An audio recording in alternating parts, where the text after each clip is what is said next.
मंगल यानी मार्स, ये ऐसा ग्रह है जहां पर वैज्ञानिकों को लगता है कि शायद वहां पर जीवन पनपने लायक माहौल अभी भी है। और अगर वहां पर ऐसा माहौल नहीं है तो टेराफॉर्मिंग के माध्यम से ऐसा माहौल बनाया जा सकता है। साथ ही वहां पर इंसानों के रहने लायक वातावरण अभी भी है और इंसान वहां पर रह सकते हैं। यह अलग बात है कि उसके लिए वैज्ञानिकों को तमाम उपाय करने होंगे, वहां पर ऐसे आवास बनाने होंगे जिसके अंदर ऑक्सीजन मौजूद हो, जहां पर इंसान अपना जीवन व्यतीत कर सके, वहां पर तमाम जो स्पेस रिलेटेड रिसर्च है वो कर सके और आने वाले दिनों में मंगल को ऐसे ग्रह के रूप में विकसित कर पाए जहां पर इंसान अपनी कॉलोनीज बना करके रह सके। तो इसके लिए सबसे बड़ी अड़चन जो सामने आ रही है वो है कि वहां पर आवास कैसे तैयार किया जाए, वहां पर इंफ्रास्ट्रक्चर कैसे डेवलप किया जाए, क्योंकि वहां पर ना तो पानी है ना ही इंफ्रास्ट्रक्चर डेवलप करने के लिए दूसरे संसाधन हैं। तो इसी दिशा में मद्रास आईआईटी के जो शोधार्थी हैं, जो वहां पे वैज्ञानिक हैं, जो इंजीनियर्स हैं, उन्होंने एक बड़ी खोज की है। उन्होंने एक ऐसी तकनीक इजाद की है जिससे मंगल ग्रह पर आवास को बहुत ही आसानी से तैयार किया जा सकता है। वहां पर इंफ्रास्ट्रक्चर को डेवलप करने में जो हमारे पृथ्वी से संसाधन ले जाने की बात है उसकी भी जरूरत नहीं पड़ेगी।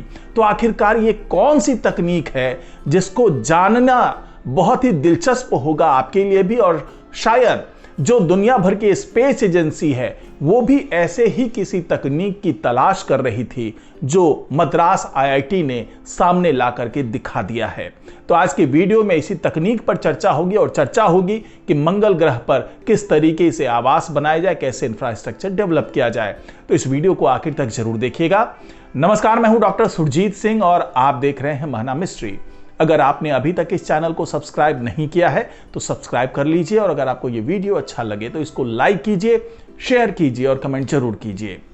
तो मंगल ग्रह पर आवास बनाना अपने आप में बहुत बड़ी चुनौती हमेशा से रही है और वैज्ञानिक नई नई तकनीकों को इजाद करते रहे हैं कि इस तकनीक से वहां पर बन सकता है, लेकिन सारे तकनीक में कुछ ना कुछ बाधाएं आई हैं, कुछ ना कुछ अड़चन आया है कि उसकी डिपेंडेंसी हमारी पृथ्वी पर ज्यादा रही है। लेकिन मद्रास आईआईटी के जो छात्र हैं, जो वहां पर रिसर्चर्स हैं, उन्होंने जो नई तकनीक विकसित की है उससे हमारी पृथ्वी पर निर्भरता खत्म हो जाएगी और मंगल पर ही जो चीजें मौजूद है उसी से ऐसे कंक्रीट का निर्माण कर दिया जाएगा जिससे वहां पर इंफ्रास्ट्रक्चर डेवलप होना शुरू हो जाएगी। तो अभी तक जो तमाम वैज्ञानिकों ने जो रास्ते खोजे, वो 3-4 मेथड उन्होंने जो डेवलप किया उसके बारे में पहले जान लेते हैं। उसके बाद मैं आपको ये बताऊंगा कि ये जो मद्रास आईआईटी के जो छात्र हैं उन्होंने इस तकनीक को कैसे आगे बढ़ाया, किस तरीके से नई तकनीक इजाद कर ली उन्होंने। और जैसा कि मैंने आपको बताया कि मंगल ग्रह पर इमारतों का निर्माण एक जटिल और चुनौतीपूर्ण कार्य है, लेकिन वैज्ञानिकों ने कई संभावित तरीकों का पता लगाया है और ये जो कुछ प्रमुख रणनीतियां हैं जिसके तहत वैज्ञानिक वहां पर इंफ्रास्ट्रक्चर डेवलप करना चाहते हैं, उसमें सबसे आगे है 3D प्रिंटिंग। जहां 3D प्रिंटिंग के माध्यम से स्थानीय सामग्रियों का उपयोग करके मंगल ग्रह की जो मिट्टी है जिसे रेगोलिथ कहते हैं, उसमें जो खनिज मौजूद हैं उसका उपयोग करके 3D प्रिंटिंग तकनीक से इमारतों का निर्माण करने की योजना पहले वैज्ञानिकों ने तैयार की और वहां पर रोबोटिक प्रिंटर को मंगल ग्रह पर सबसे पहले भेजकर उसे स्वचालित रूप से इमारतों का निर्माण करने के लिए लगाया जा सकता है। इसके अलावा जो दूसरी रणनीति वैज्ञानिकों ने तैयार की वो थी इन्फ्लेटेबल संरचनाएं। जो हल्के वजन वाली संरचनाएं होंगी, पृथ्वी से इन्फ्लेटेबल संरचनाओं को भेजा जा सकता है और मंगल ग्रह पर उसे फुला करके उस संरचना का निर्माण किया जा सकता है और इन संरचनाओं को रेगोलिथ यानी कि जो मंगल ग्रह की मिट्टी है उससे ढका जा सकता है ताकि वो जो रेडिएशन है, जो सूरज से रेडिएशन आ रहे हैं और जो वहां पर तापमान में जो बहुत ज्यादा उतार चढ़ाव है उससे बचा जा सके। जो तीसरा विकल्प वैज्ञानिकों ने चुना वो था भूमिगत आवास। जी हां, जो मंगल ग्रह का सतह है उस सतह के नीचे अगर किसी तरीके से कोई संरचना तैयार की जाए तो वहां पर भूमिगत रूप से इंसान रह सकते हैं और वहां पर रेडिएशन और तापमान की समस्या नहीं होगी। मंगल ग्रह की सतह के नीचे जो प्राकृतिक गुफाएं भी हैं या जो सुरंगें वहां मौजूद हैं, उनका इस्तेमाल भी आवास के रूप में किया जा सकता है। इससे जो सबसे ज्यादा फायदा होगा वो ये होगा कि इसके निर्माण में बहुत ज्यादा मेहनत नहीं करनी पड़ेगी, बल्कि वो प्राकृतिक रूप से वहां पर मौजूद है। हाँ, थोड़ी बहुत निर्माण की जरूरत होगी और इसके कारण क्या होगा कि जो हानिकारक विकिरण है, जो रेडिएशन है, वो वहां तक नहीं पहुंच पाएगा और इंसान वहां पर आराम से रह सकेंगे। इसके अलावा जो पूर्व निर्मित मॉड्यूल होंगे, इसके बारे में भी वैज्ञानिकों ने सोचा है कि पृथ्वी पर पूर्व निर्मित मॉड्यूल जिसका निर्माण वहां पर किया गया है, उसका निर्माण करके उसे मंगल ग्रह पर भेजा जाए और रोबोट या अंतरिक्ष यात्री इन मॉड्यूल को मंगल ग्रह पर इकट्ठा कर सकते हैं और फिर इसे जोड़ करके इमारतों का निर्माण हो सकता है। वैज्ञानिकों को यह पूरा भरोसा है कि आने वाले कुछ साल में मंगल ग्रह पर इंसानों को बसने के लिए कॉलोनी तैयार करनी ही पड़ेगी, क्योंकि वहां पर इंसानों का आना जाना शुरू हो जाएगा। लेकिन जो तमाम तकनीक वैज्ञानिकों ने सुझाई है, उस में सबसे ज्यादा जो चुनौती है वो है कि वहां पर कैसे जोड़ा जाए, संरचनाओं को कैसे बनाया जाए, वहां पर कैसे कंक्रीट का इस्तेमाल किया जाए और कैसे ऐसी तकनीक विकसित की जाए जिससे हमारी पृथ्वी पर निर्भरता कम हो। तो ईरान के वैज्ञानिकों ने भी इसमें काफी हटकर एक सलाह दी थी। उनका कहना था कि इंसानी खून और यहां तक कि इंसानी पेशाब और पसीना भी मंगल ग्रह पर घर बनाने के काम आ सकता है। तेहरान विश्वविद्यालय के वैज्ञानिकों के अध्ययन ने यह प्रस्ताव दिया कि मंगल की मिट्टी में इंसानी खून के प्लाज्मा के सेरम एल्बुमिन मिलाने से एस्टोक्रेट बनाया जा सकता है। एस्टोक्रेट खास तरह का सीमेंट है जिसमें प्रोटीन उसे ताकत देती है। लैब में हुए प्रयोगों ने बताया कि मंगल के लिए बताए जा रहे अन्य वैकल्पिक कंक्रीटों की तुलना में यह कंक्रीट जो इंसान के खून से तैयार होगा वो 300% ज्यादा मजबूत होगा। 300% ज्यादा मजबूती होगी इस कंक्रीट में। रिसर्चर्स का कहना है कि मंगल पर गए लोग यूरिन यानी पेशाब, पसीना और आंसू तक का इस्तेमाल कर सकते हैं इस कंक्रीट को तैयार करने में।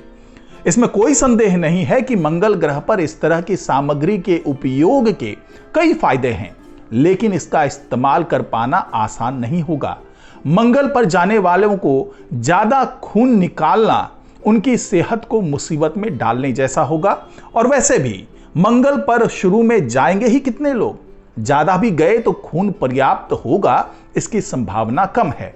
अब ऐसे में जो ये तमाम विकल्प हैं, जो 4 विकल्प मैंने पहले बताए और ये जो 5वां विकल्प मैं बता रहा हूं, इन सब चीजों में कहीं ना कहीं रुकावट है।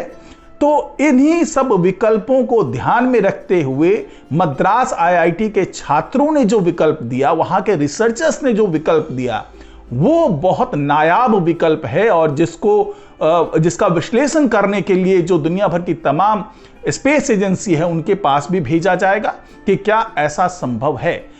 क्योंकि इन्हीं तमाम समस्या का समाधान खोजते हुए आईआईटी मद्रास की एक टीम ने इस अनूठी तकनीक को विकसित किया, वो भी बिना पानी के इस्तेमाल के कंक्रीट बनाने में सक्षम है। अब तक इंसानों के खून का इस्तेमाल करने की बात की जाती थी, उनके पेशाब की बात की जाती थी, उनके पसीने और आंसू की बात की जाती थी, लेकिन ये जो तकनीक है इसमें ना तो खून चाहिए ना कोई और चीज चाहिए, बल्कि मंगल ग्रह पर मौजूद खनिजों का इस्तेमाल करके ही कंक्रीट को तैयार किया जा सकता है। और यह शोध मंगल पर इंसानी बस्तियों की स्थापना के लिए एक महत्वपूर्ण मील का पत्थर साबित हो सकता है। क्योंकि जो तमाम विकल्प हैं उसके तहत अंतरिक्ष एजेंसियां मंगल ग्रह तक भारी उपकरण पहुंचाने पर ध्यान दे रही है। यह रिसर्च उसी कड़ी का एक हिस्सा है। जो टीम इस पर लगी है उसे एक्स्ट्रा टेरेस्ट्रियल मैन्युफैक्चरिंग कहा जा रहा है, यानी कि एक्सटेम। तो ये जो एक्सटेम टीम है ये सुनिश्चित करने में जुटी हुई है कि एक बार वहां पहुंचने के बाद, यानी मंगल ग्रह पर पहुंचने के बाद अंतरिक्ष यात्री टिकाऊ जीवन व्यतीत कर सकें। इसी दिशा में एक अनोखा प्रयास किया गया है। ऐसा कंक्रीट तैयार किया गया है जो बिना पानी के इस्तेमाल के मंगल ग्रह पर निर्माण कार्य में मदद करेगा। इस शोध से जुड़े जो शोधकर्ता हैं उन्होंने बताया कि हमने सल्फर युक्त एक कंपाउंड का उपयोग किया है जो मंगल पर प्रचुर मात्रा में पाया जाता है। इससे बनाए गए कंक्रीट की गुणवत्ता धरती के कंक्रीट जैसी ही मजबूत है। चूंकि मंगल पर पानी की उपलब्धता सीमित है, इसलिए यह नवाचार वहां के बुनियादी ढांचे के निर्माण में बड़ी भूमिका निभा सकता है। इस टीम ने माइक्रोग्रेविटी ड्रॉप टावर भी विकसित किया है जो दुनिया में चौथा सबसे बड़ा टावर है। यह शोधकर्ताओं को शून्य गुरुत्वाकर्षण में धातु फोम बनाने की प्रक्रिया को समझने में मदद करता है, जिससे मंगल पर संरचनाओं को उल्का पिंडों से सुरक्षा मिल सकती है। इसके अलावा इस टीम ने जो वेल्डिंग, 3D प्रिंटिंग और बायो प्रिंटिंग जैसी तकनीकों में भी नए आयाम जोड़े हैं और लगातार इस पर आगे रिसर्च कर रही है ये टीम। इससे जुड़े वैज्ञानिकों ने बताया कि हम अंतरिक्ष में उपलब्ध संसाधनों का उपयोग करके पृथ्वी पर निर्भरता कम करने की दिशा में काम कर रहे हैं।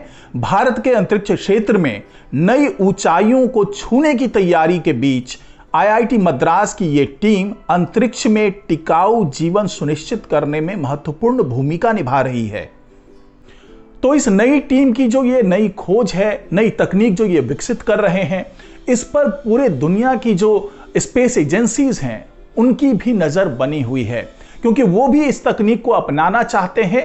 और अगर हम इनके दावों की बात करें, जो IIT मद्रास के रिसर्चर्स हैं, उनके दावों को अगर हम सही माने तो आने वाले दिनों में भारत उस विकल्प को दे सकता है पूरे दुनिया के स्पेस एजेंसी को, जिसकी मदद से हमारे पृथ्वी पर निर्भरता खत्म हो जाएगी और मंगल ग्रह या दूसरे किसी भी जगह पे हम जाते हैं, चंद्रमा पर जाते हैं, मंगल ग्रह पर जाते हैं या फिर किसी और प्लेनेट की ओर अगर हम अपनी तैयारियों को बढ़ाते हैं, तो वहां पर जाकर के पृथ्वी से कोई भी चीज ले जाने की जो निर्भरता है वो खत्म हो जाएगी और इन तकनीकों की मदद से वहां पर मौजूद संसाधन का उपयोग करके ही उन ग्रह पर, उपग्रहों पर, वहां पर इंफ्रास्ट्रक्चर डेवलप कर सकते हैं और वहां पर इंसानों के रहने लायक कंडीशन डेवलप कर सकते हैं। साथ ही वहां पर इंसान ज्यादा से ज्यादा समय व्यतीत कर सके, इस तरह का इंतजाम करने के लिए वहां कॉलोनीज डेवलप कर सकते हैं, वहां पर आवास बना सकते हैं, वहां पर वो स्पेस बेस बना सकते हैं।